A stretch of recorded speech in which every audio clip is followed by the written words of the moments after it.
Écoutez cette vidéo attentivement. Non. Nous traversons un moment sombre dans l'histoire de notre pays. Samedi, Donald Trump a décidé d'entraîner le peuple américain dans une guerre imprudente et illégale contre l'Iran.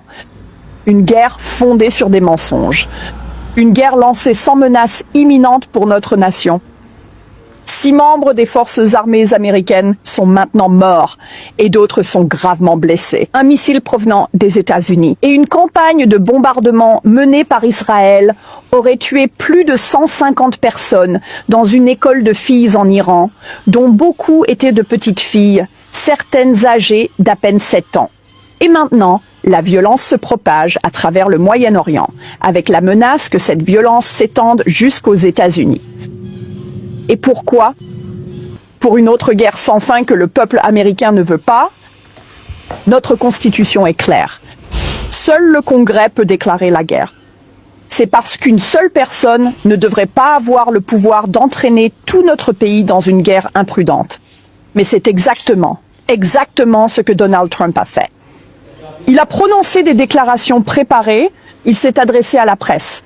Et pourtant, même après plusieurs frappes aériennes et la mort de membres des forces armées américaines, Donald Trump est incapable de donner une seule raison claire pour cette guerre. Pourquoi sommes-nous en guerre? Donald Trump avance des dizaines de raisons et au final, aucune raison du tout. Pire encore, Donald Trump entraîne les Américains dans cette guerre sans aucun plan pour y mettre fin. Il n'a pas d'objectif déclaré, pas de stratégie claire, aucune explication possible. Quand nous aurons accompli cela, nous partirons. Même la mort d'Américains n'a pas fait hésiter Donald Trump. Au contraire, il s'entête. À chaque heure, l'administration Trump nous sert des justifications changeantes pour cette guerre. À chaque heure, il contredit une justification qu'il avait utilisée auparavant. Donald Trump a déclaré que l'Iran avait relancé son programme nucléaire. Mais les propres responsables de Donald Trump ont affirmé que ce n'était pas vrai. Donald Trump a prétendu que l'Iran développait des missiles longue portée qui seraient bientôt capables de frapper les États-Unis. Cela contredit directement ce qu'a affirmé son propre gouvernement. Aussi récemment qu'en janvier, l'administration Trump disait qu'elle ne s'engagerait dans aucune guerre de changement de régime. Et maintenant, ils appellent le peuple iranien à se soulever et à changer de régime. Khamenei était un dictateur autoritaire qui a du sang américain sur les mains. Mais tuer un dirigeant ne renverse pas un régime brutal. Le prochain dirigeant pourrait être tout aussi mauvais, voire pire. Et les tromperies de Donald Trump continuent de plus belle. En juin de l'année dernière, Trump a bombardé l'Iran et a affirmé que les principales installations d'enrichissement nucléaire de l'Iran avaient été, je cite, complètement et totalement anéanties. Complètement et totalement anéanties. Et maintenant, Trump dit au peuple américain qu'il a dû attaquer l'Iran samedi parce que l'Iran représentait une menace imminente en raison de ses capacités nucléaires. Ces deux choses ne peuvent pas être vraies en même temps, être vraies. Si Donald Trump pense que les ambitions nucléaires de l'Iran sont une menace, il a eu l'occasion de les freiner. En fait, les États-Unis avaient un accord qui aurait empêché l'Iran d'obtenir une arme nucléaire. C'était l'accord nucléaire conclu par le président Obama avec l'Iran, et Trump a déchiré cet accord sans rien obtenir en retour. Au lieu de s'atteler au difficile travail diplomatique visant à empêcher l'Iran de se doter de l'arme nucléaire, Trump ment aux Américains tout en nous entraînant dans une nouvelle guerre inconsidérée qui coûte des vies américaines. Déjà 6 Américains, des militaires, ont été tués et d'autres grièvement blessés lors de ces attaques. Mes pensées vont à ces militaires et à leurs proches. Mais Trump, il semble tout simplement s'en moquer. En fait, a-t-il déclaré, il n'exclut pas d'envoyer des soldats américains, des troupes terrestres en Iran. Il a même déclaré que bien que tous les présidents affirment, je cite, « il n'y aura pas de troupes au sol ». Lui, il ne le dit pas. Il est fier d'être prêt à mettre en danger des vies américaines pour cette guerre qu'il a lui-même choisie. C'est vraiment horrible. Les répercussions de cette violence sont encore plus vastes. Des manifestants dans des pays du monde entier prennent d'assaut les ambassades américaines. Ils menacent la vie des fonctionnaires du département d'État. Les citoyens américains vivant dans la région se retrouvent désormais en pleine zone de guerre, en danger et incertains de pouvoir rentrer chez eux en sécurité. Et la violence se propage. L'Iran a attaqué au moins 9 pays.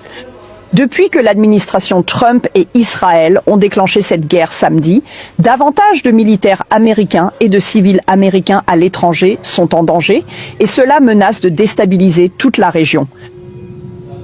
Je ne suis pas d'accord avec Donald Trump, mais je comprends qu'il a remporté l'élection de 2024. Mais lorsqu'il s'est présenté en 2024, il a répété à plusieurs reprises qu'il serait un président de la paix. Il s'est présenté sur une plateforme de fin des guerres. Il a dit qu'il serait un président pour arrêter les guerres, pas pour les commencer. Et les Américains l'ont cru. Mais aujourd'hui, nous faisons face à une réalité difficile. À l'ère moderne, aucun président américain n'a ordonné autant de frappes militaires contre autant de pays différents que Donald Trump. Aucun. Le mépris de Donald Trump pour la vie humaine semble ne connaître aucune limite. Je voudrais ajouter un dernier point ici, et il concerne quelque chose de très personnel pour moi. Mes 3 frères ont tous servi dans l'armée. Mon frère aîné a servi par intermittence au Vietnam pendant 6 ans, effectuant 266 missions de combat. Je me souviens de la peur que ressentait notre famille à chaque appel téléphonique tard dans la nuit ou à chaque lettre à l'apparence officielle. Mon frère pourrait-il être blessé? Pourrait-il être mort? Il est encore difficile de trouver les mots pour décrire la douleur que nous infligeons aux familles américaines lorsque nous envoyons une génération entière à la guerre. Les mamans sont inquiètes, angoissées à l'idée que leur fils ou leur fille ne rentre pas à la maison. Une nouvelle génération de vétérans devra vivre avec les horreurs de la guerre, vivre avec le traumatisme, avec le fait d'avoir vu des victimes innocentes de la guerre rendre leur dernier souffle, vivre avec leurs propres blessures et des rétablissements prolongés. Les personnes à qui l'on demandera de sacrifier leur vie, ce sont les Américains. Ce ne sera pas Donald Trump, ce ne sera pas Pete Hegseth. Ce seront nos fils et nos filles, nos nièces et nos neveux, nos petits-enfants. Trump a raison de rappeler que des gens meurent à la guerre. Cela arrive aussi sûrement que la nuit succède au jour.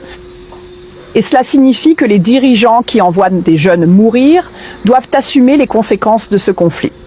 Avec le sérieux que cela mérite, avec la gravité de la vie et de la mort. Madame, mademoiselle et monsieur, j'espère que vous avez bien écouté cette dame. Elle a dit la vérité, rien que la vérité. Elle porte la voix de tous les Américains qui disent non à la guerre. Oui, non à la guerre au Iran, aux Palestine. Parce que Donald Trump, il a juré ici qu'il sera un président de paix. Aujourd'hui, il est en train de faire la guerre sans fin et sans raison en fait. Voilà la raison de laquelle aujourd'hui les Américains sont en train de les user. Parce que, premièrement, il a fait le premier frappe, il a dit qu'il a tout détruit avec les avions BD.